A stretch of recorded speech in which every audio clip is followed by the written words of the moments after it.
9월 30일 토요일 거룩한 안식일입니다.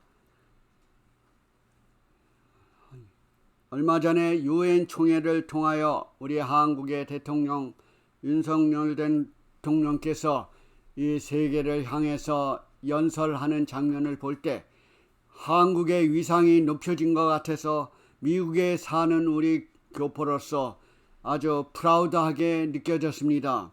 이 한국이 70년 전에는 참 가난한 나라였지만 지금은 선진국 대열에서 이렇게 전 세계를 향하여 자유와 평화를 강조하는 장면을 볼 때 과연 한국이 백성으로서 참 자랑스러웠습니다.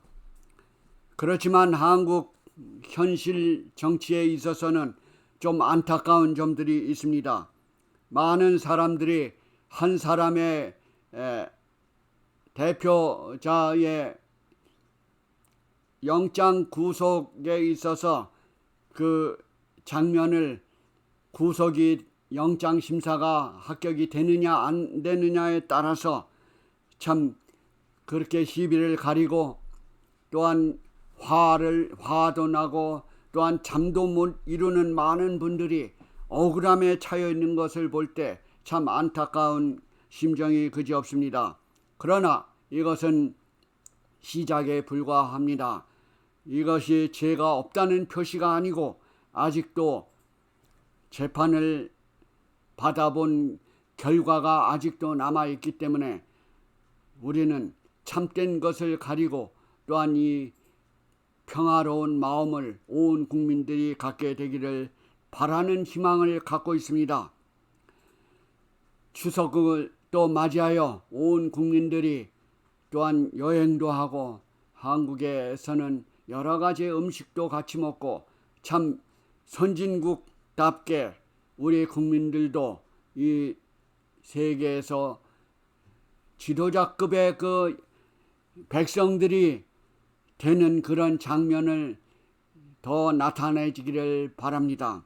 모든 것이 바람직하고 수준이 높고 하는 그런 국민들이 더 필요한 것 같습니다. 그러므로서 우리의 옆에 사는 우리의 나보다 못한 사람들을 생각하고 또한 마지막 때 하나님께서 이 세상을 창조하시고 이 세상의 종말을 고하시는 그런 장면들을 우리는 성경에서 보게 되기를 바랍니다. 이 세상은 모든 것이 일시적이고 참된 것은 찾아볼 수 없기 때문에 하늘에 계신 예수님께서는 이 세상에 오심으로써 우리가 하늘나라의 영원한 성소에서 그와 함께 살게 되시기를 희망을 하면서 오늘의 종말론 두 번째 시간을 맞이하여 지난번에는 하늘 성소가 하늘 성전이 있다는 것을 말씀드렸고 하늘 성전에서 예수님이 나올 것을 말씀을 했습니다. 오늘은 하늘 성소에서 예수님께서 어떤 봉사를 하고 계시는가에 대한 제목으로 말씀을 드리려고 합니다. 이 그리스도의 봉사의 세 단계에 있어서는 대속적인 희생과 제사장의 중보와 마지막 심판이라는 그런 세 단계를 통해서 말씀을 드리고자 합니다. 대속적인 희생,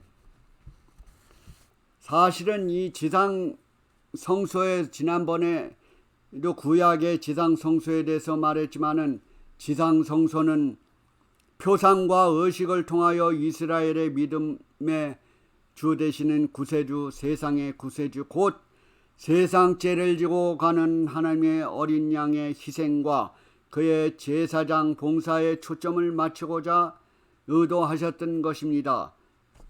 그래서 이 성소 봉사를 통해서 우리는 이 마지막 때를 종말을 예고하는 예편으로 우리는 이 성소를 통하여 마지막 심판의 장면을 묘사하는 것을 생각해 볼 수 있는 것입니다. 이 대속적인 희생에 있어서는 첫 번째로 피 흘림이 없은즉 사함이 없느니라 라고 하는 이 말씀이요. 사실은 성경에 우리가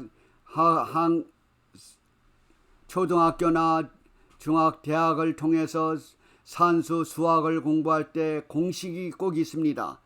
그 성경 말씀에도 우리가 어떤 것을 이해하는 데서는 공식이 필요해요.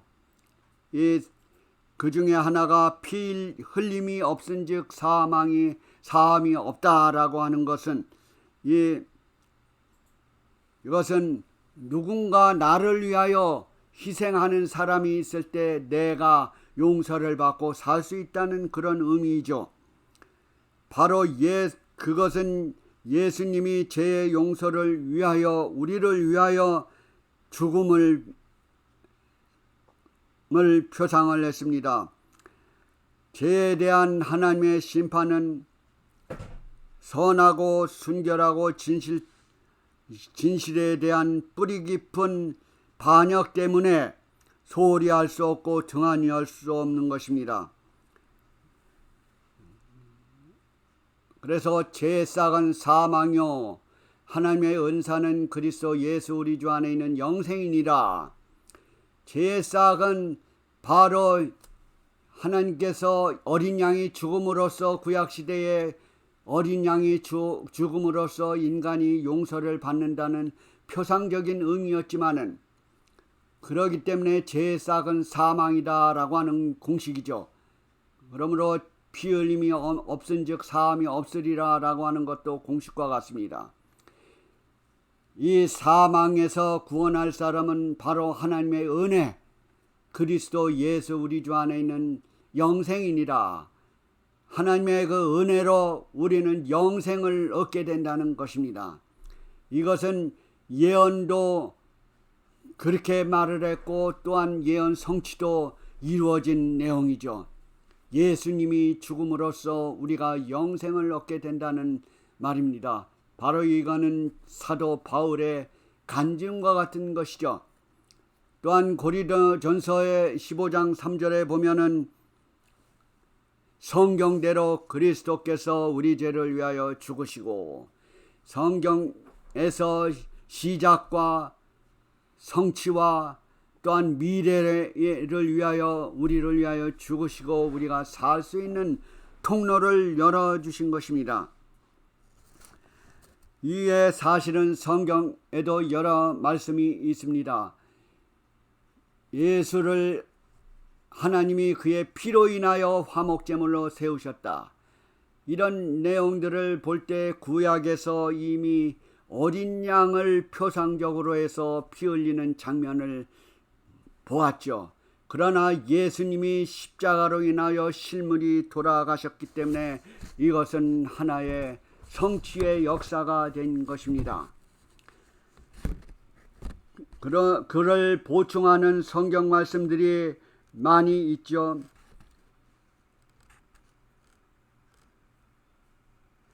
그것은 이사야 53장에 보면은 그의 찔림은 우리의 허물을 인하며, 이사야 선지자는 예수님의 그 돌아가신 장면을 예언을 한 겁니다. 예수님이 돌아가시 전에 700년 전에 예언한 말씀이 이미 이루어진 것이죠. 그가 찔림은 우리의 허물을 인하며 그가 상함은 우리의 죄악을 인함이라. 그가 징계를 받음으로 우리가 평화를 누리고. 바로 예수님이십니다. 그 예수님은 또한 그 이사야는 또 이렇게 말을 했어요. 우리는 다 양 같아서 각기 제 갈 길로 갈거늘 여호와는 우리 무리의 죄악을 그에게 담당시키셨도다. 우리의 죄악을 바로 하나님께 어린 양으로 상징되는 그 예수님을에게 죄악을 담당시키셨도다 하는 것은 우리의 선지자들과 또한 우리의 믿음의 조상들이 한결같이 느끼고 구원의 단계를 이미 배우고 지나갔던 것입니다. 그럼으로써 우리는 지금 이 순간의 종말론을 공부하면서 첫 단계의 성소 문제를 연구하는 것은 얼마나 중요한지를 모르겠습니다. 그 다음에 제사장 중보에 대해서 말씀을 드리겠습니다. 바로 구약시대에 있었던 제사장 중보는 데모데전서 2장 5절에 보면은 그 제사장의 직무가 나오는데 하나님과 사람 사이에 바로 하나님은 한 분이시요 또 하나님과 사람 사이의 중보도 한 분이시니 곧 사람이신 그리스도 예수라. 바로 이 시간을 통해서 우리는 중보자가 하나님과 우리 인간 사이의 중보자는 인간은 예수님 외에는 아무도 우리의 중보를 쓸 수가 없는 것입니다. 왜냐하면 예수님은 우리 인간의 조금 전에 본 모든 내용과 같이 모든 죄를 예수님께 담당을 하셨고 우리를 위하여 돌아가셨기 때문에 우리를 위한 중보자의 증인이고 본인인 것입니다. 이 세상의 많은 교주들이 자기가 중보자 역할을 하는 것처럼 우리의 많은 사람들을 현혹하고 있습니다. 그것은 참된 종교가 아니죠. 분명히 성경에 여기에 말씀하시기를 하나님과 사람 사이에 중보도 한 분이시니 곧 사람이신 그리스도 예수라 분명하게 말씀하지 않았습니까? 그럼으로써 이 중보자가 우리의 속죄자이기시기도 하고 우리를 대언자이시기도 한 것입니다. 그래서 히브리 7장 25절에 자기를 힘입어 하나님께 나아가는 자들을 온전히 구원하실 수 있으니 이는 그가 장차 살아서 저희를 위하여 간구하심이라. 바로 하나님 예수님께서는 우리를 위하여 지금 현재 우리를 위하여 구원하실 수 있는 길을 위하여 항상 우리가 즉각적으로 우리를 위하여 우리의 기도를 받아주시고 또한 대언자로서 변호사로서 우리를 위하여 간구하고 계십니다. 이것을 여러분들이 믿을 때 여러분들이 확실한 미래의 안내자가 역할을 대신할 수 있는 것입니다. 이것을 믿을 때 여러분의 삶은 변화되고 예수님께서 우리를 위하여 간구하시고 우리가 예수님을 통해서 구원 얻을 수 있다는 것을 생각할 때 여러분은 이 시간도 충성된 삶을 살 수 있는 길을 안내하고 있는 것입니다. 바로 옛 성소에서 봉사는 지성소의 봉사는 제사장의 봉사는 처책간에서 매일 봉사드리는데 두 번째 칸에서는 지성소에서 1년에 한 차례씩 봉사하게 됩니다. 구약시대에 이런 성소 봉사가 마지막 때에 우리에게 어떤 안내의 역할을 하고 있는가? 바로 이 시간에 예수님께서 하늘 지성소에서 대제사장의 역할을 하고 계시는 것입니다. 바로 이 성소에서는 중보와 용서와 화목과의 회복을 위하여 회개한 죄인이 그의 앞에 나아갈 때 예수님께서는 그 중보를 통해서 즉각적이고 계속적으로 나아갈 수 있다는 진리를 상징하고 있는 것입니다. 또한 구약시대의 상징이라면 지금은 예수님이 실물로서의 우리에게 진리를 말씀하고 계시는 것입니다. 그러므로서 구약시대의 지성소에서 했던 일이나 성소에서 한 일을 제가 반복해서 같이 겸해서 말씀을 드리고 있는 것은 종말론의 마지막 때에 있어서 우리가 그런 거룩한 삶에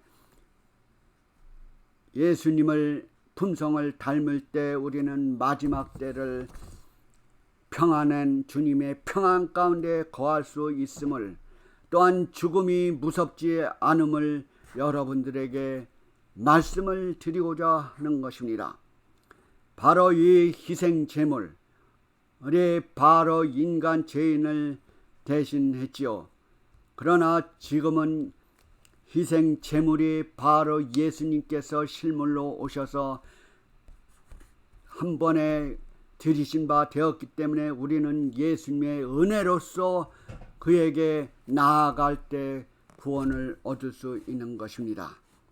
바로 이것은 원형적인 표상이 원형적인 경험에서도 죄인이 성령의 감동에 의해서 회개함으로 그리스도를 개인의 구주로 영접할 때 그리스도께서는 그의 죄와 형벌을 맡으시는 것입니다. 마지막 세 번째의 단계는 예수님이 대속죄의 희생이 되셨고, 두 번째는 제사장 중보의 역할을 하시고, 세 번째는 마지막 심판의 장면에 이르게 됩니다. 마지막 심판, 구약시대의 성소봉사에서 마지막 순간은 대속죄일이었습니다. 9월 10일 대속죄일, 이스라엘 절기 중에 여러 절기들이 있지만 마지막에 이루는 이 대속죄일은 바로 이스라엘 백성의 심판의 시간이었습니다. 오늘날의 이 심판의 대속죄일을 견주어 볼 때 마지막 심판은 세 가지 국면을 설명을 할 수가 있습니다. 하나는 예수님께서 오시는 이 전의 심판, 이것은 바로 예수님이 오실 때의 심판은 바로 천년기 전이겠지요. 예수님의 재림이 있은 다음에 그 다음에 천년 후에가 있은 다음에 악인이 멸망하고 천년기 후에 새 예루살렘이 하늘에서 내려오는 것이죠. 다시 말하자면 우리 재림 때에는, 예수님이 오시는 재림 때에는 살아있는 거룩한 백성들이 들과 또한 땅속에서 무덤에서 잠자는 그 거룩한 성도들이 부활해서, 첫째 부활을 해서 살아있는 성도들과 함께 예수님의 재림을 맞이하게 되는 장면들입니다. 그게 바로 그게 예수님 전 심판을 바로 통과한 그 무리들이죠. 땅속에 잠자는 그 백성들도 두 부류를 말할 수가 있는데, 예수님을 믿고 거룩한 생애를 담고 회개하는 그 백성들이 죽었던 무리들은 바로 재림 전 심판을 통과해서, 또한 살아있는 또한 백성들도 회개한 살아있는 백성들이 함께 예수님의 재림을 맞이하게 되는데, 바로 지금 이 순간이 조사 심판의 과정이라고 볼 수가 있습니다.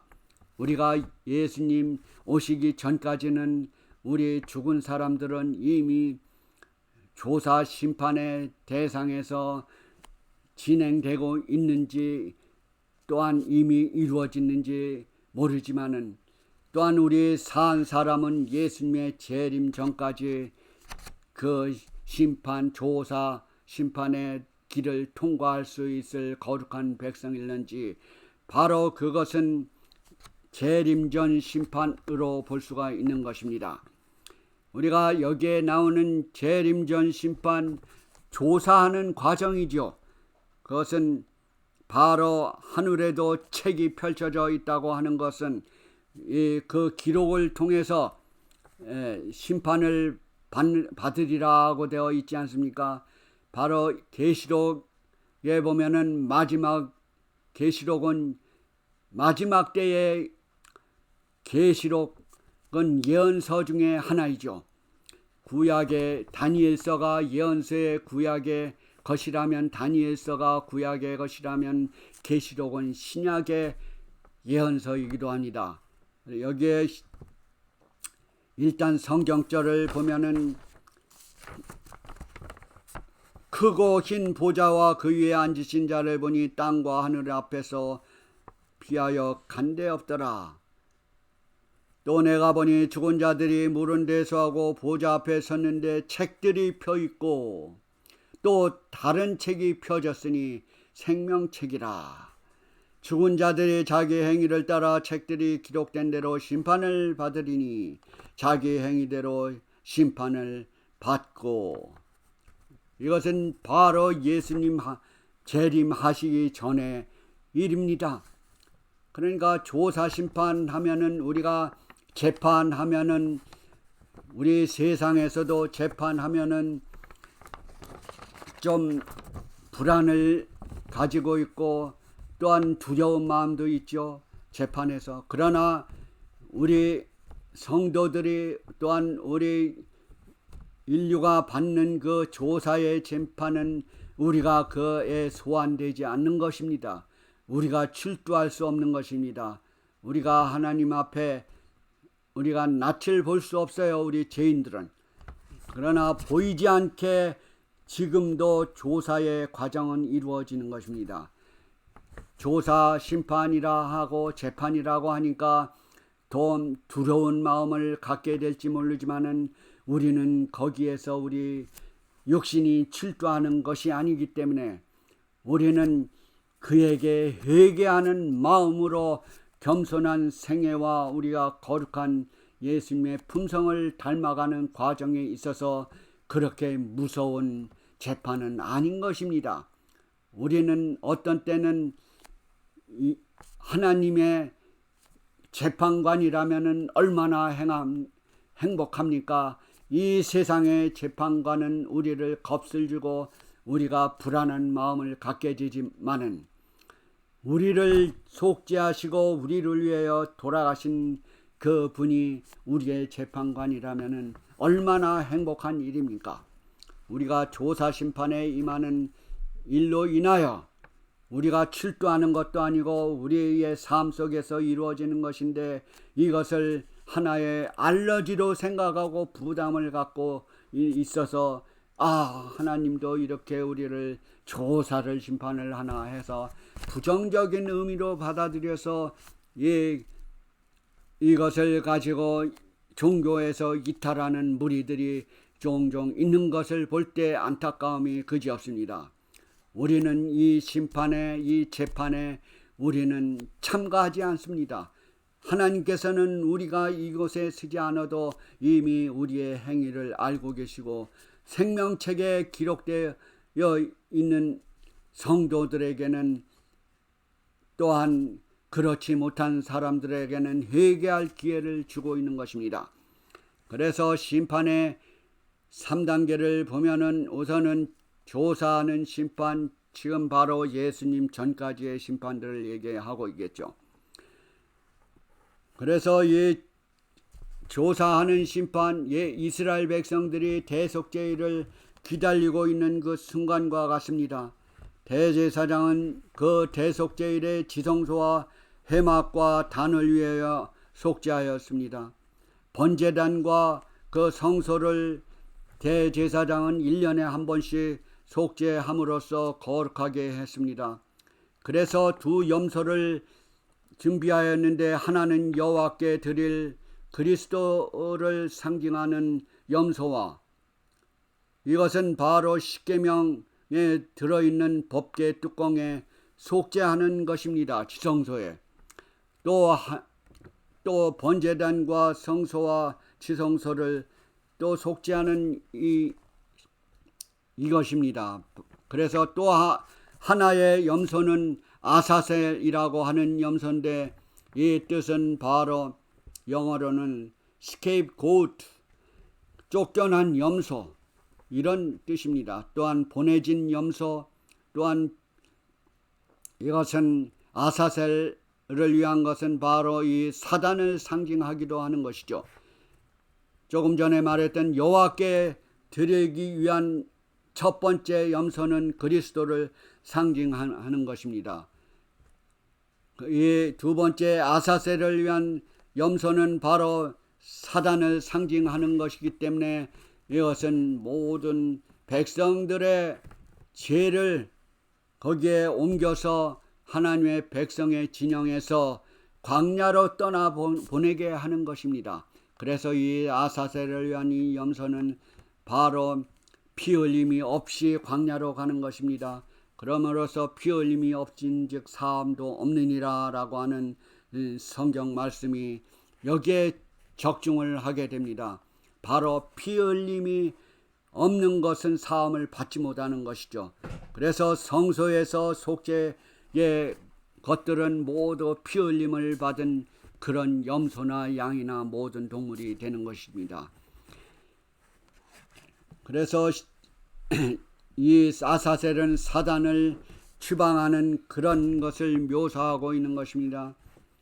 성소에서 그래서 심판의 다른 국면들은 바로 처음에 조사하는 심판과 두 번째는 이 천년기 심판, 이 아사셀 염소가 광야에서 홀로 있는 장면은 바로 이 예수님이 재림을 하셔서 죽은 성도와 살아있는 성도들은 예수님의 재림과 함께 하늘로 승천을 하지만은 그 다음부터 천년 기간은 사단과 또한 악인들이 땅속에 있지요. 그때까지도 그 사단은 바로 이 천년기 동안 그가 황홀한 홀로서 황폐된 지구에서 아사셀 염소가 광야에서 헤매는 것처럼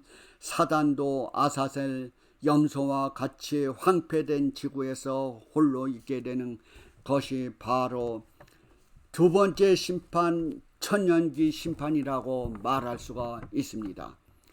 이것은 바로 사단에게 임하는 그런 심판이죠. 천년기가 끝나게 될 무렵에 이 사단은 죽어있는 악인들을 부활시켜서 마지막 하나님의 예수님께서 함께 오신 이 땅에 새 예루살렘에 내려올 때 새 예루살렘을 천년기 후에 공격할 무리가 이 사단과 그 사단을 따르는 무리인 것입니다. 그래서 그 황폐된 이 지구에서 홀로 있는 그 사단과 또한 악인들이 책들이 기록된 대로 심판을 받으니 자기 행위대로 심판을 받고 사망과 음부도 불못에 던지우니 이것은 둘째 사망 곧 불못이라. 누구든지 생명책에 기록되지 못한 자는 불못에 던지우더라.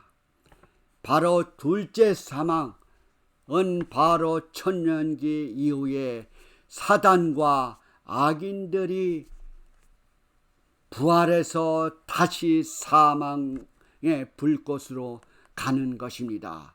그래서 첫 번째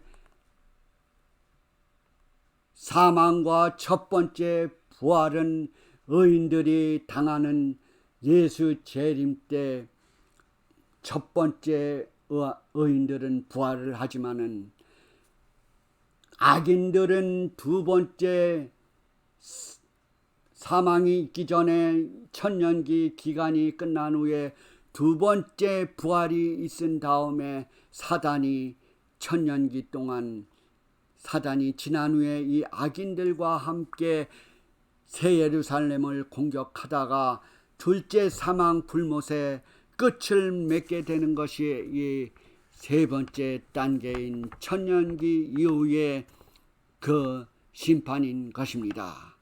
그래서 성경은 이것을 읽어볼 때 분명히 이 순서를 잘 이행해 볼 때 우리는 이해할 수가 있는 것입니다. 그리하여 이 마지막 때의 심판은 이와 같이 우리에게 계단을 말씀을 주셨기 때문에 우리는 그 미래를 알게 되기 때문에 더욱더 우리는 평안한 생활을 살 수 있고 하나님께 충성된 삶을 살 수 있는 것입니다. 그래서 종말론에 있어서 두 번째 시간을 마치면서 이 다음에는 예언적인 하늘 성소라는 예언적인 문제에서 마지막 종말론을 말씀을 드리려고 하기 때문에 여러분들이 이 다음에 더 관심을 갖게 되시게 되기를 바랍니다. 시청하여 주셔서 감사합니다.